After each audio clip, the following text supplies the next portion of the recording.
Shalom, my friends. I've done a lot of prayer about doing this video, and I've done some research too. A number of people have been asking me about this guy named John Todd, who, this really goes back to the 70s. This guy said that he was the managing president of Zodiac Productions, which was head over RCA Records, Columbia Records, Motown Records.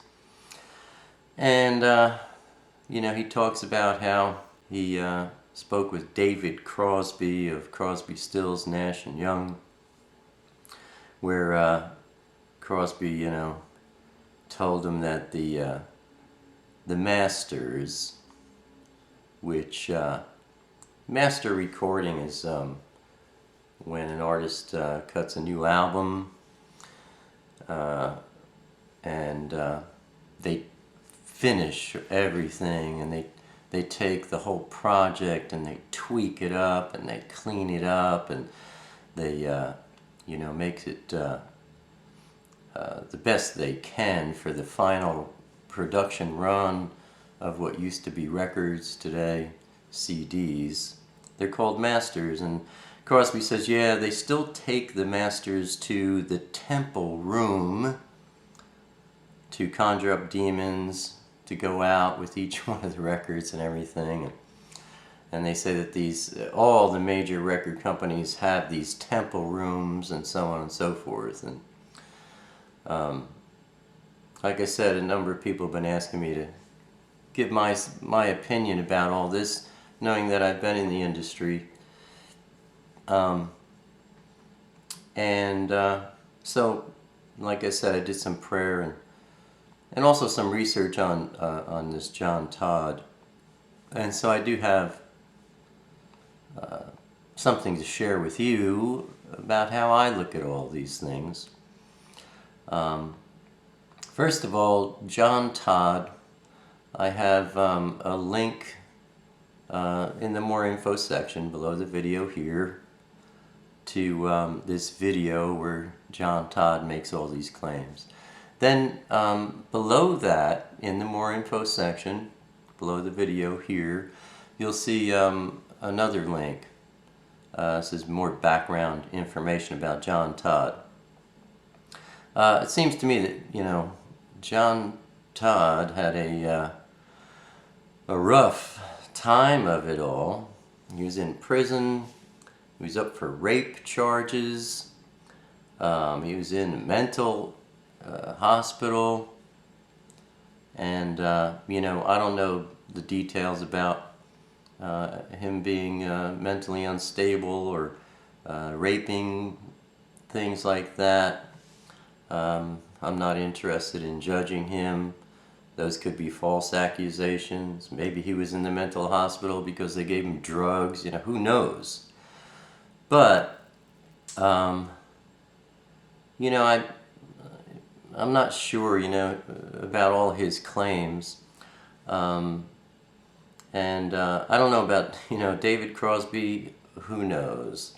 I had a friend when I was in Nashville in the 90s, a guy named Charles John Quarto. And he wrote songs that Crosby, Stills, and Nash recorded. And he was a pretty strange guy.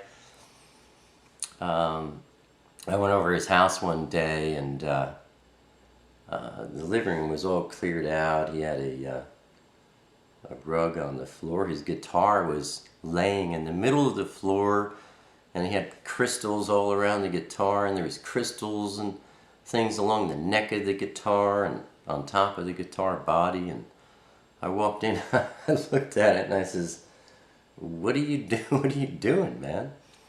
And he says, I'm writing a song. I didn't ask anymore, because like I said, Charles is strange, and I've met a lot of strange people and things like that. It's like, I don't ask because I really don't want to know. This is not the way that I know of writing a song. It's like he was programming, who knows, crazy. And then one night, we were going to get together, and he told me he couldn't because he was he was invited and was going to be taken up on a UFO for a meeting. And I jokingly said, "Oh, really? Can I come?" He said, "No, I wouldn't have gone anyway." But so, look, there's some strange people on the planet doing some strange things. And I don't know, maybe he was on a UFO that night. I have no living proof of it. Personally, I just think the guy's strange. And, David Crosby telling John Todd, "Oh yeah, they still go in the temple room." Maybe he was lying to John Todd because he thought John was weird and, he just wanted to play head games with him. And that's as possible as anything. Maybe John Todd was, deluded and so on. Who knows? The thing is, these certainly, there are covens, and there's the satanic church, and there are witches and warlocks, and there's these strange things go on.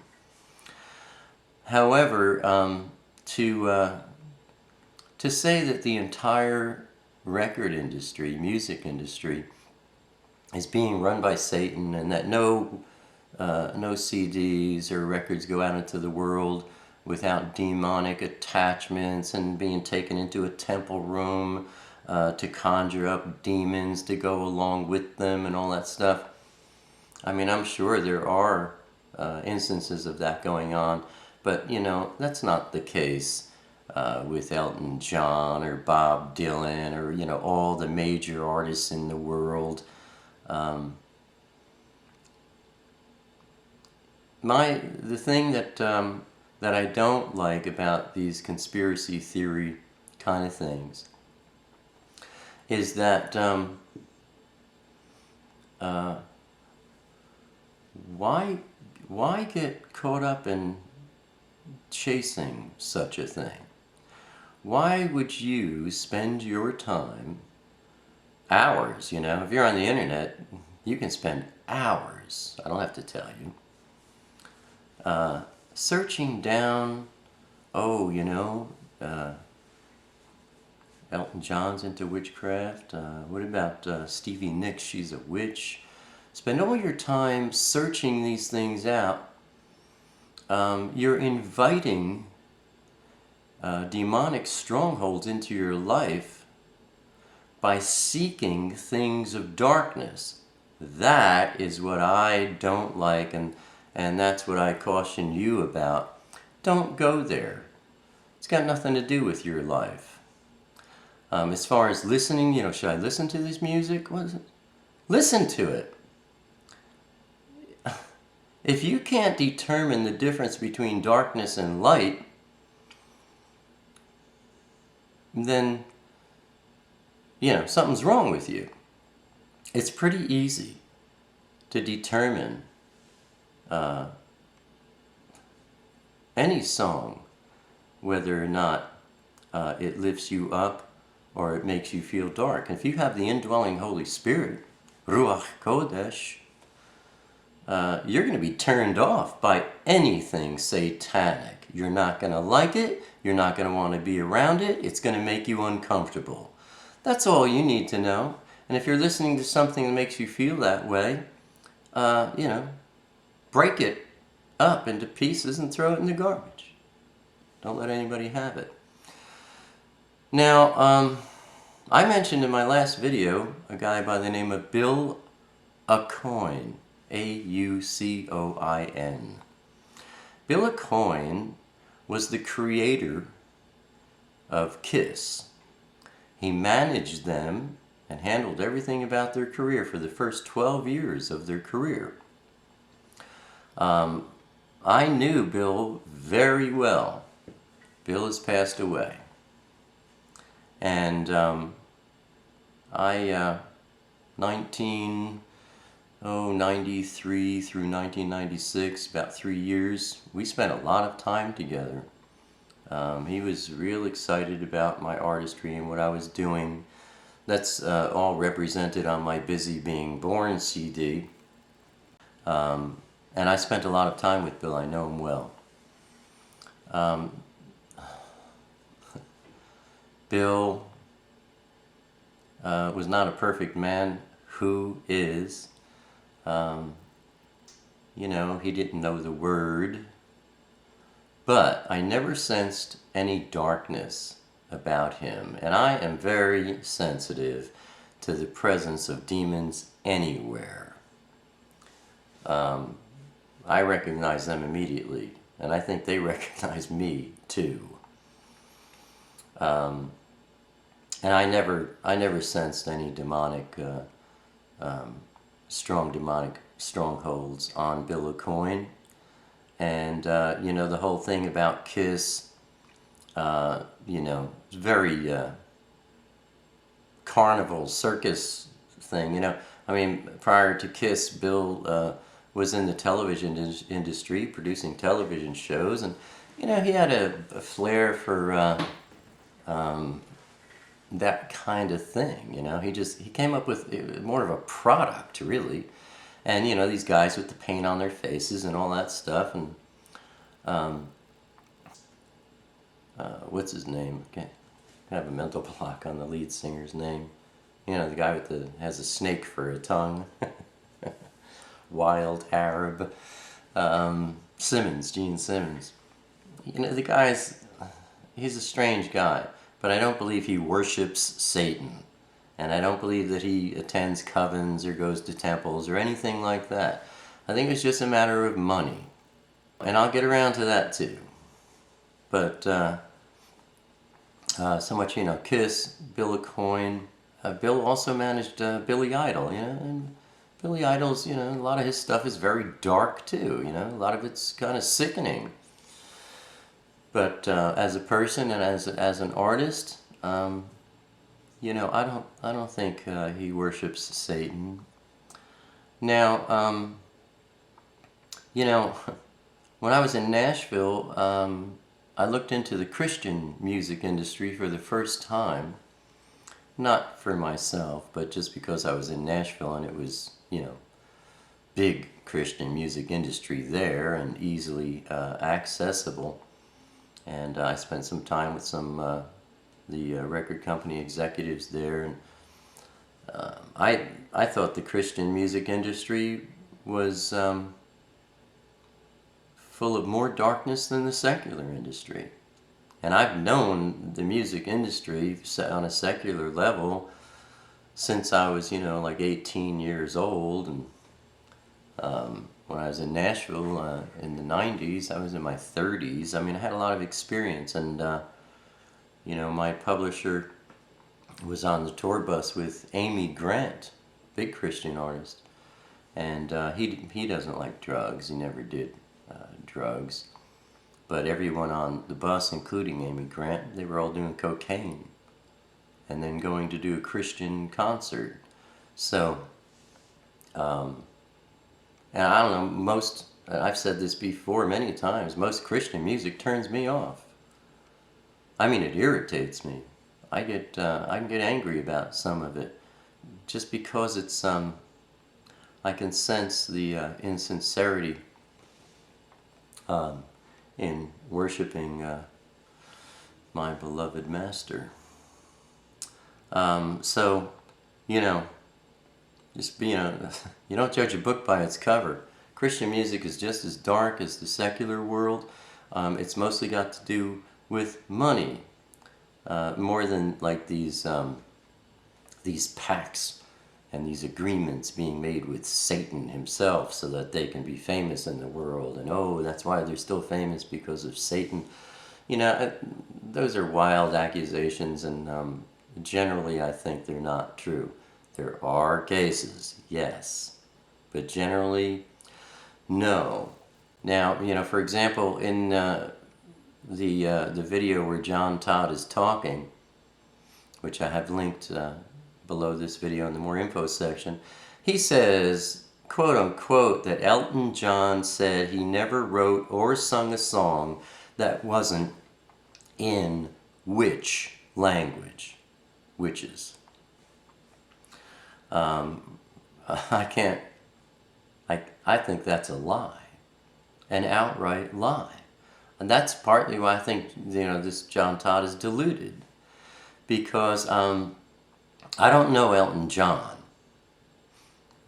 but Bernie Taupin is a good friend of mine. And Elton John, he doesn't write lyrics of any kind, ever. He writes music only.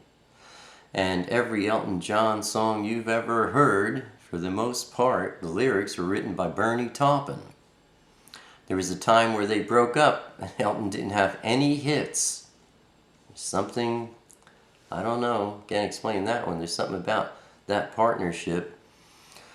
But they broke up for a while. Elton didn't have any hits. Bernie came back on the scene, was writing lyrics for Elton John's music, and he started having his hits again. Now, like I said, Bernie's a good friend. I've known him for a long time. A couple of weeks ago, I hooked him and his wife up with a copy of the Hallelujah Scriptures. They're both very strong Christians. I'm sure Bernie does not write lyrics that include witch language. No way. That's a lie. A lot of people say Stevie Nicks is a witch, And you look at, her performances and the clothes and things that she wears on stage. The idea of a witch really, honestly, personally never occurred to me. Now, I don't know Stevie either, but my longtime producer, I mentioned him in my last video, Mark Palladino. I've known him since we were in our teens. He produced me and managed me for 8 years in LA when my first 8 years as an artist. I talk to him today. We talk every week, usually a number of times a week. He's a real good friend of mine. And Mark has several platinum records on his wall with Stevie Nicks. So he knows her very well. And, I'm here to tell you, she's not a witch. She just likes those clothes. I mean, it's a matter of stage. It's all show. Now, in doing this research, I came across this video on Bob Dylan. Bob Dylan admits a pact with the devil or with Satan or whatever. I'm going to show this to you. And you take a look at it, and then I'll give you my opinion. You're still out here doing these songs, you're still on tour. I do, but I don't take it for granted. Why do you still do it? Why are you still out here? Well, it goes back to the destiny thing. I made a tough bargain with it, a long time ago, and I'm holding up my hand. What was your bargain? To get where I am now. Should I ask who you made the bargain with? with the chief commander. On this earth? And this earth, and then in the world we can't see.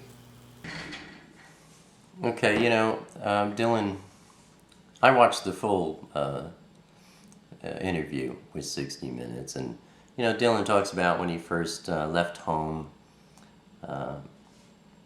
and he came to a crossroads, and he made a decision that he had a destiny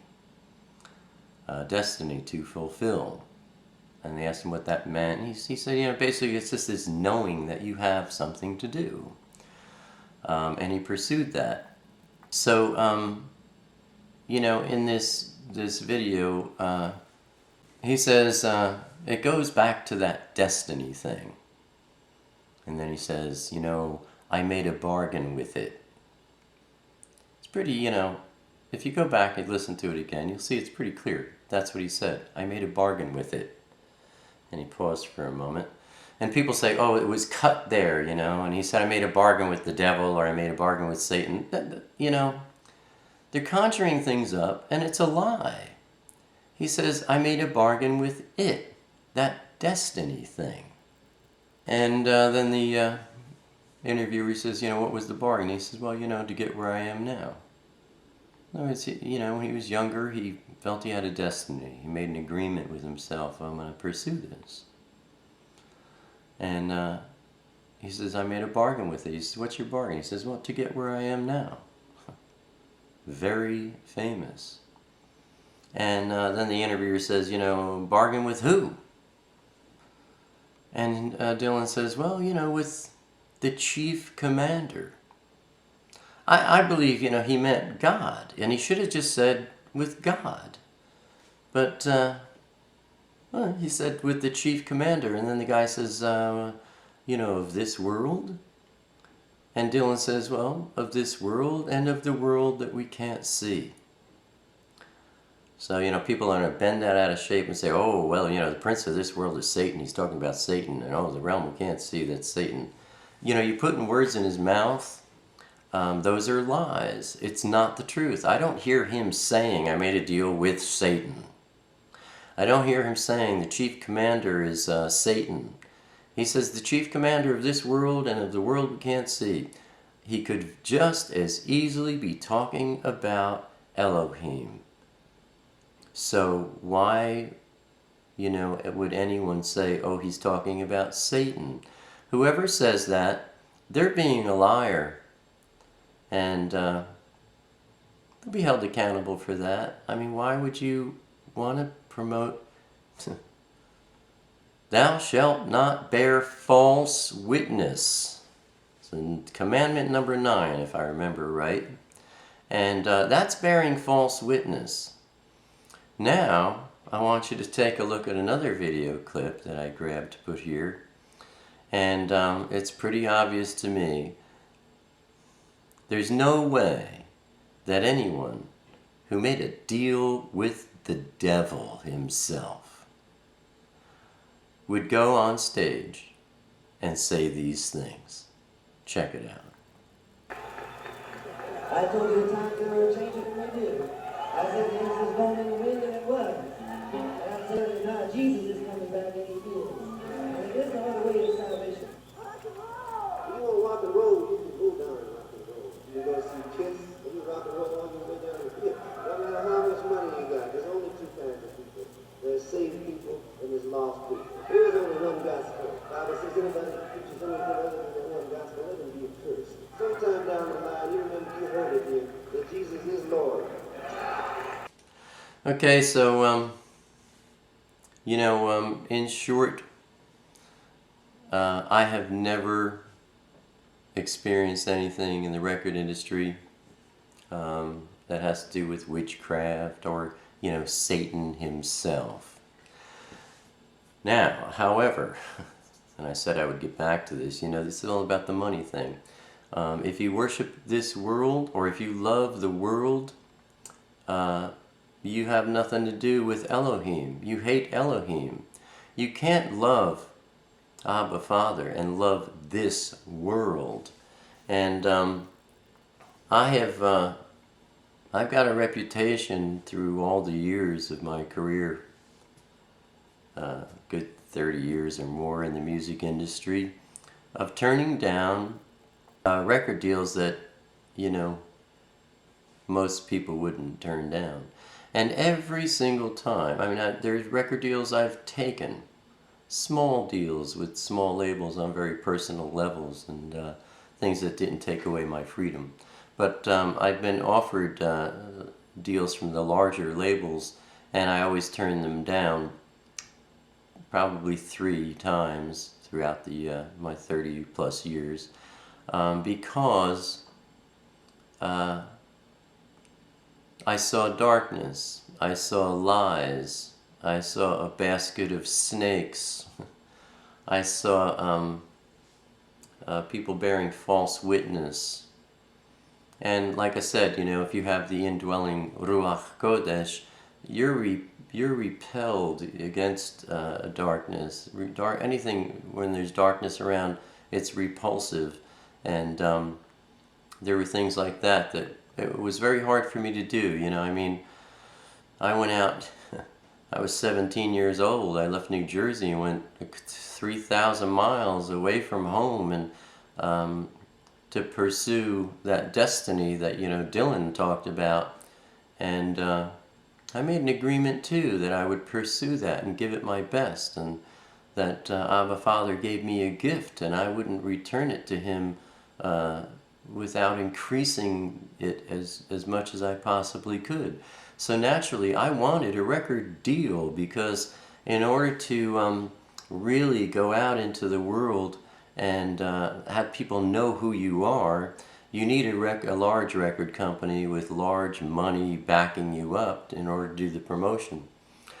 And you know, really my dream label was Elektra Records, the record label that the Doors was on. It's a subsidiary of Columbia. And I had that deal on the table, and I prayed about it and I thought about it and I turned it down. That wasn't easy. It's what I wanted, but when I looked at it, it's not what I wanted. And I'm very happy to say that after all these years, I've had a wonderful life. I've had a wonderful career. I've done everything I wanted to do, and I enjoyed it. My thing was always, you know, was really all about the stage and the audience and the songs, and delivering these songs to the hearts of people personally. So now, you know, the deal about all this, you know, it's like I said earlier, you know, when it comes to conspiracy theories, a lot of times it's, you know, there's truth to it. I mean, these things do go on. But what I say to you is ignore it. Don't pursue it. Certainly, you know, question the music that you listen to. But yeah, as I said, if you have the indwelling Ruach, I don't know how you could listen to music that had darkness in it. You know, you can't. The Holy Spirit doesn't, you know. He's vocal. He lets you know. So, you know, the other thing is, like, you know, if you start getting into, oh, is this true, you know, or did the Rolling Stones worship Satan? What do you want to know for? That's, you know, that'll lead you down a rabbit hole and into darkness, and you'll start winding up with demonic strongholds, because seek and ye shall find. You know, if you're going to seek information about witchcraft and Satan, then that's what you're going to find. Stay away from that and stay here. Seek this. This is the only thing worth seeking. There's only one relationship you want to have. Anyway, I hope that helps answer your questions. Shalom.